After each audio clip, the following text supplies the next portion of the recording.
Son las 5 de la tarde y 8 minutos. Abrimos el territorio negro un poquito más temprano de lo que es habitual. Hoy no tomamos el té con Arcadia Espada, que esta semana está de bolos por ahí. Y porque además tenemos muchas cosas que contarles en esta segunda hora que va a ser bastante negra. Empezamos con el territorio negro. Hoy vamos a hablar del caso Palau. Vostès tenen un problema, i aquest problema es diu 3%. Estará la voz de Pasqual Maragall tirando con bala en el Parlament de Cataluña. Convergencia Democrática, el partido que con Jordi Pujol gobernó 23 años en Cataluña y ahora gobierna de nuevo con Artur Mas, tenía un problema, decía Maragall, que cobraba una mordida del 3% de los contratos públicos que concedía a grandes empresas españolas. La polémica que despertó aquella frase se olvidó en las negociaciones del Estatut catalán, pero el tiempo y la policía han descubierto que Maragall se quedó corto. Hoy con Luis Rendueles y Manu Marlasca. Buenas tardes a los dos. Hola.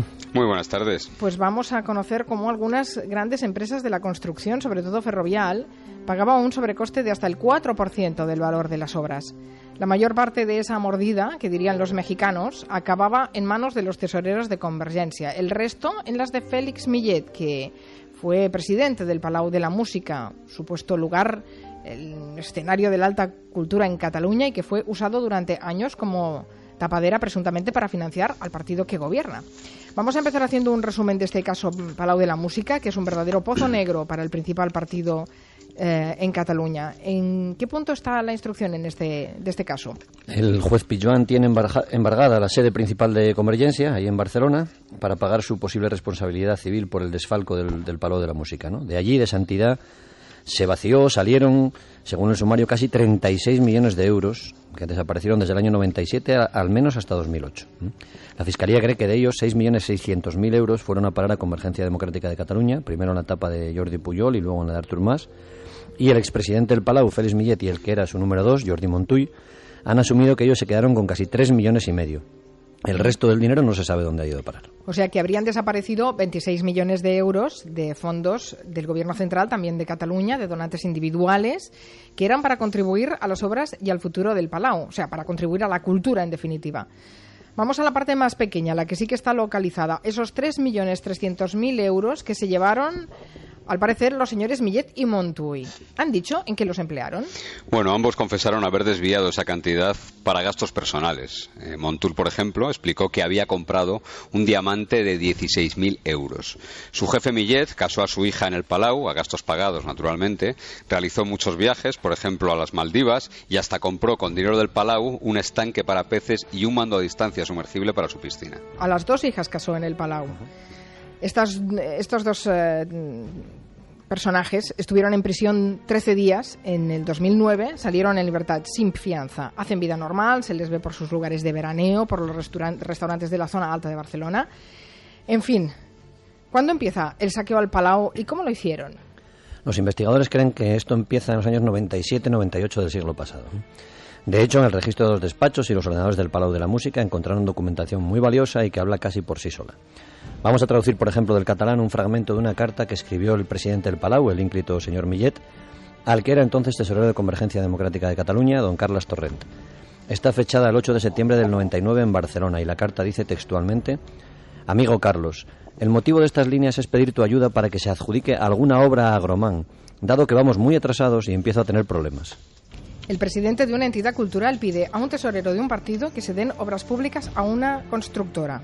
Eso es lo que me estáis diciendo, ¿no? Eso es lo que nos estáis explicando. Y no solo eso, le señala una obra posible para empezar a tener contentos a esos amigos de Agromán. Así es, porque la carta continúa. Te adjunto el proyecto para la construcción de una estación depuradora de aguas residuales en La Escala, Girona, donde han quedado muy bien situados. La decisión sobre esta adjudicación depende de Barcelona. Te agradecería que hicieras lo imposible para solventar este tema, porque hasta el momento prácticamente no ha salido nada, a pesar de que Agromán y Ferrovial están bien colocados en distintos lugares. El señor Millet se da cuenta del tono de la carta, donde casi está dando órdenes para que el gobierno catalán conceda obras, y añade: «Perdona mi insistencia, pero si no fuera porque estamos quedando mal, no te insistiría tanto. Gracias por todo. Recibe un fuerte abrazo». Bueno, parece una carta, un mensaje de Los Soprano, directamente escrito por un guionista. Estamos quedando mal con la constructora, se entiende. Bueno, ¿por qué estaban tan preocupados? ¿Qué ocurría con esa constructora Ferrovial Agromán? Ferrovial, a través del que entonces era su consejero delegado, el señor don Rafael del Pino, consiguió muchas obras públicas en Cataluña. Y todo indica que a cambio entregaba un porcentaje del valor de esas obras al Palau de la Música. Otra hoja hallada en el registro del Palau, con fecha 10 de marzo del año 2000, muestra lo fluido, lo amistoso de la relación entre la constructora y el Palau. Se titula Situación de Ferrovial y la Fundación Orfeó Català Palau Música Catalana. Y leemos textualmente. Ferrovial, en su momento, pagó 100 millones correspondientes al 4% de los 2.500 millones de obra. Traduciendo, que la constructora pagó 100 millones, que es el 4% del valor de las obras públicas que el Gobierno de la Generalitat le concedería en Cataluña, unos 2.500 millones. Por eso las prisas para darles más obras, porque se había pagado ese dinero por anticipado. Todo indica que así fue. Seguimos leyendo ese documento del caso Palau. La Generalitat indica que ya se le han adjudicado 250 millones, por lo que quedan pendientes de adjudicar obra por 2.250 millones, cosa que Ferrovial acepta. ¿Y este sistema funcionó durante años? ¿Se sabe cuánto pagó Ferrovial al Palau y a Convergencia por conseguir esas obras públicas en Cataluña? La agencia tributaria, en un informe del sumario, considera que la constructora pagó 12 millones de euros a través del Palau entre los años 98 y 2008. Pero es que el sistema funcionaba muy bien, era casi automático. Tanto que el señor Millet no lo olvidaba ni cuando estaba de vacaciones. Por ejemplo, en junio del 99, el presidente del Palau de la Música pasó unos días en las Islas Maldivas y escribe a la vuelta una carta al vicepresidente de Ferrovial y le dice: aprovecho la ocasión para hacerte llegar una fotografía que hice buceando en las Islas Maldivas. Me llamó la atención la mancha en el costado que tiene este pez, puesto que me recordó mucho el anagrama de Ferrovial, y le adjunta la foto del pez. Y más allá de ese entusiasmo casi adolescente con la gran constructora, Millet se enteraba en el Palau de que Ferrovial iba a hacer una obra pública en Cataluña, construir algo, ¿no?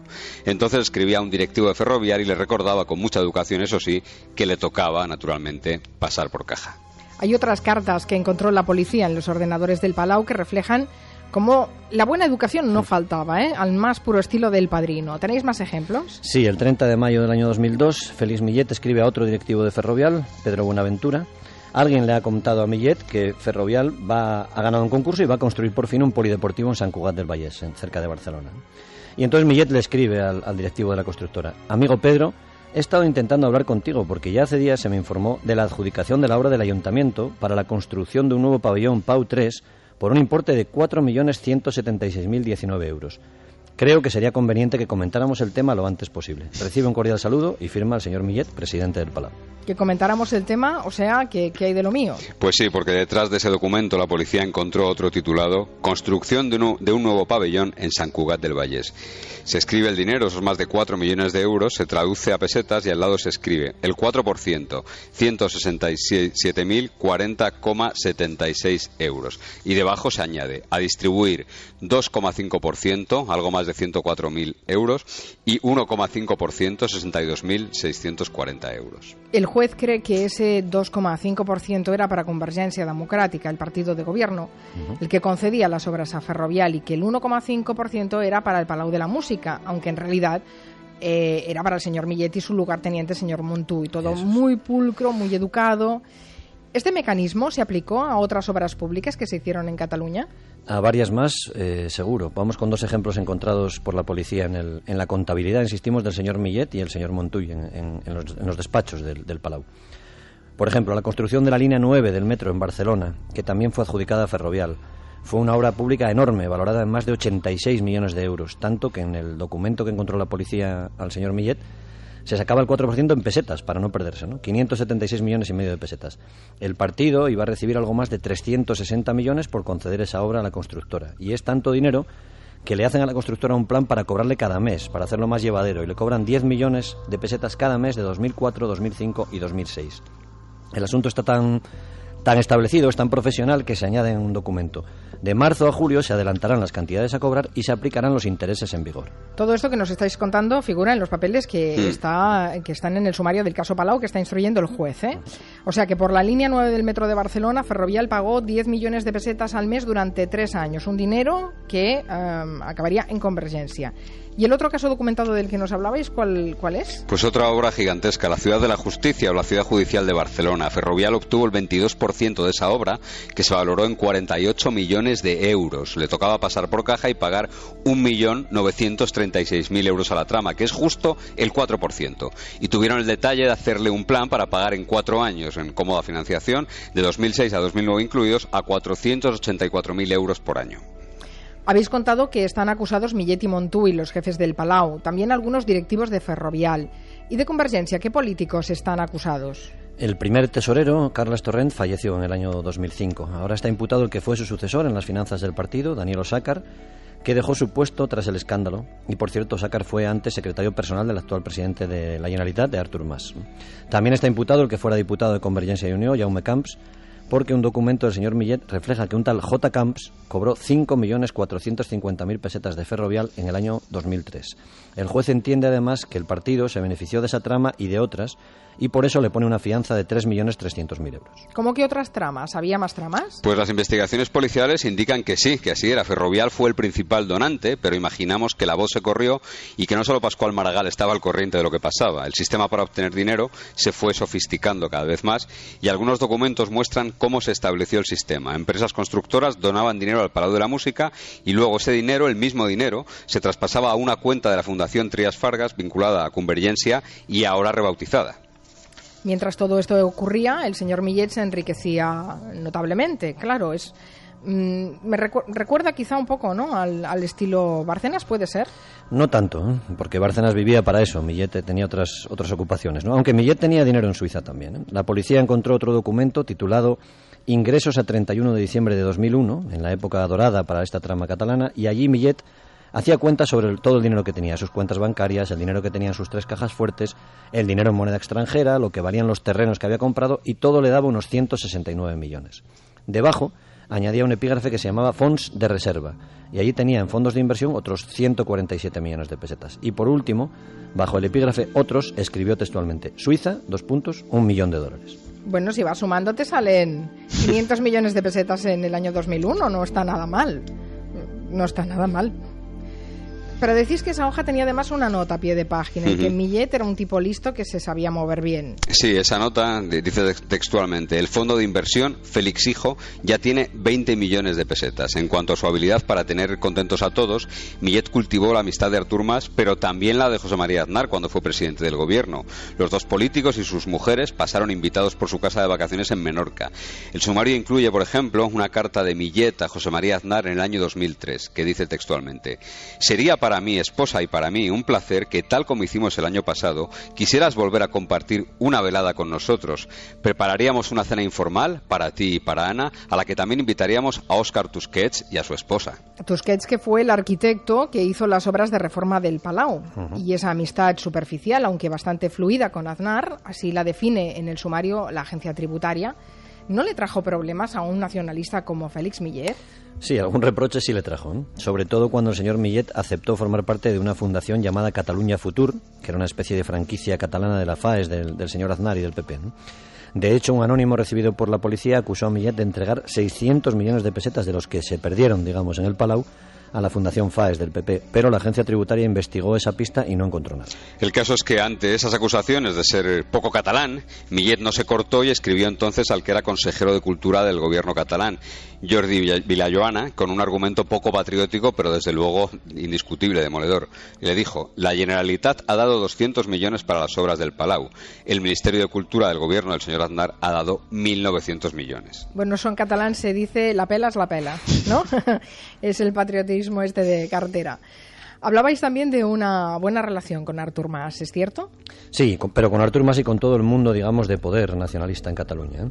En el año 99, poco después de ponerse en marcha el sistema de cobros que se investiga ahora, Millet recibió la Cruz de Sant Jordi, que es el máximo galardón que otorga la Generalitat, que entonces presidía Jordi Pujol. Cuando Artur Mas tomó el liderazgo del nacionalismo catalán, Millet mantuvo buenas relaciones con él, también le invita a su casa de verano, le llama Amic Artur, y el 30 de junio del año 2008 le agradece por carta otro premio más para Millet, el de la Fundació Grupo 7, por sus, dicen, servicios a Cataluña. Leemos un trocito de la carta que escribió entonces Millet a Artur Mas. Dice: el reconocimiento que representa este galardón me da fuerza para seguir trabajando, puesto que sé que gozo del apoyo de amigos que, como tú, valoran mi compromiso con nuestro país. Bueno, está claro que hay quien se llena la boca con el país o la patria, pero están en otra cosa, de hecho a cosas más rentables, menos románticas, y para eso siempre puede uno usar algún medio de comunicación amigo. Millet tenía claro que debía cultivar una imagen de nacionalista catalán si quería mantener este sistema, tanto que para que otros nacionalistas no protestaran por la enorme presencia de la constructora Ferrovial en Cataluña, escribió otra carta que también está en el sumario, esta vez al consejero delegado de la constructora, a Rafael del Pino Calvo Sotelo. Le dice: querido amigo, creo que para potenciar la imagen de catalanismo, lo escribe entre comillas, catalanismo, de Ferrovial y poder resaltar las actividades de mecenazgo que está llevando a cabo en Barcelona, sería interesante que un periodista te hiciera una entrevista, a tu padre y a ti conjuntamente, o a uno de los dos, a vuestra elección. Es decir, que Millet actúa no solo de manager de la constructora, también de director de periódico para vender esa imagen de catalanismo, entre comillas, de una constructora. Sí, la carta continúa y tiene desparpajo. Millet añade: esa entrevista podría ser publicada en el periódico Avui, que es un diario nacionalista, digamos, afín a CiU. Ya no existe esa cabecera. Era un diario nacionalista afín y que recibió bastantes subvenciones, por cierto. Si te parece bien mi sugerencia, le dice Millet, te ruego que me lo comuniques para contactar con el periodista y montar su desplazamiento a Madrid en la fecha que sea conveniente para vosotros. Bueno, algún día deberíamos hablar del papel de algunos medios de comunicación y algunos periodistas en estos territorios bastante tristes. Bueno, sí, realmente un poco vergonzoso. Pero decíais antes que Millet no solo se movía bien entre moquetas y despachos, también sabía ganarse a la gente de la calle. Sí, y tanto. Mira, repartía dinero muy generosamente. No solo contrataba a su hija o a la hija de su colaborador Montul. Un documento hallado en los ordenadores del Palau se titula Propinas 2003 y recoge que ese año se gastaron 251.000 euros en ese apartado, más de 40 millones de las antiguas pesetas. No solo era por generosidad con dinero ajeno, claro, sino que también le servía para evitar problemas. Propinas, sí, desde luego son generosos. ¿Cómo para evitar problemas? ¿Qué problemas? Por ejemplo, Millet entregaba 500 euros a los agentes de la Guardia Urbana de Barcelona cada vez que había conciertos en el Palau, por las molestias y por su dedicación, digamos, ¿no? El documento recoge que había 280 conciertos por 500 euros, pues 140.000 euros para los policías municipales. Tampoco se olvidaba de los vecinos del Palau, que sufrían las obras, los ruidos, y les dio en un año 50.000 euros, a 1.000 euros por cada vecino. Entregó otros 12.000 euros a los vigilantes jurados que custodiaban las obras. A los camioneros, que él llama en el documento bedeles de descarga, les dio 10.000 euros de propinas ese año, 100 euros para cada uno. Y en otros campos más artísticos, si los músicos del Palau que actuaban hacían un bis, recibían 500 euros. Ese año hubo 70 orquestas, por 500 euros, todas hicieron un bis, claro, por 500 euros 35.000 euros de propina. Y claro, no podía faltar una vela también a Dios. El cura, así bien anotado, recibió 4 propinas de 1.000 euros cada una. Así Millet conseguía una imagen inmejorable. Y no extraña que debajo de esos gastos en propinas, la última línea escrita por él diga textualmente: el dinero mejor invertido. No está mal. Todo esto es lo que figura en el sumario. ¿Estáis convencidos de que los vigilantes jurados, camioneros y demás cobraron esas propinas o solo figuran en un escabullo y a saber dónde fueron a parar? No les han llamado a declarar al cura ni a... No les han llamado a declarar, no. Vale. Bueno, es un caso que lleva instruyéndose ¿cuántos años? Que yo ya he perdido el cálculo. Pues yo creo que en 2008-2009 revienta. El primero sí. Parecía una cosa aislada del señor Millet y el señor Montull y empieza así, hace ya 4 años y pico. Y el juicio, no sé, esto tendríamos que consultarlo a la bola de cristal, ¿no? Yo creo que queda mucho, todavía queda por instruir en este asunto, se puede prolongar todavía más, ¿no? Ya se ha muerto un tesorero, se puede seguir muriendo gente, de luego. Hay una causa general contra el PP, que es la de Bárcenas, otra contra el PSOE, que era la de Lera, y esta es la causa general contra Convergencia, o sea que puede ir para largo también. Increíble. Bueno, en fin, esperaremos con mucho interés ese juicio. Hablando de juicios, Manu, ¿todavía estás en Córdoba? No, hoy ya me volví. Pero has llegado a ver, supongo, la última sesión de juicio. No la he visto. Hoy he seguido la señal en directo todo el rato de televisión, la que daban desde allí, y me he quedado impresionado, ¿no? Cuando he oído a Bretón. Pero bueno, yo creo que merece un territorio negro, ¿no? Al final de este juicio que haremos seguramente, porque ha sido absolutamente surrealista. Pero esperaremos a ver la sentencia, que supongo que... Esta semana llegará el veredicto. Llegará el veredicto del jurado. Esta semana, eso es. Tienen 5 días. Si en 5 días no dan veredicto, se tiene que repetir el juicio entero. O sea que esperemos que no. Si hay 3 personas de las 9 que no le consideran culpable, sale absuelto. Son 9 miembros de jurado. Tendría que ser 7. No, 5. 5 para un veredicto de inocencia, ¿no, Luis? 7 para un veredicto de culpabilidad. Por eso te digo, si no hay 7 personas que piensen que es culpable, Bretón no es condenado. Pero podría tener recurso esa sentencia si fuera así, ese veredicto, ¿no? Claro.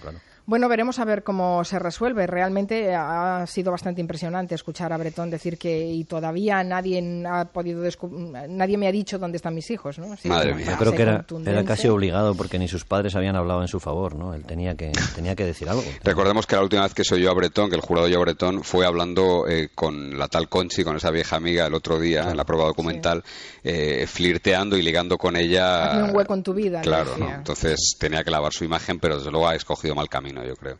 Bueno, en fin, estos territorios nos dejan con mal cuerpo siempre, pero agradecemos al menos no vivir en la ignorancia, ¿no? Al menos saber algunas cosillas gracias al trabajo de Luis Rendueles y Manu Marlaska. Por cierto, yo me voy ahora mismo a Gijón a la Semana Negra. Sé que suerte. vosotros vais a pasaros por ahí en algún momento, ¿no?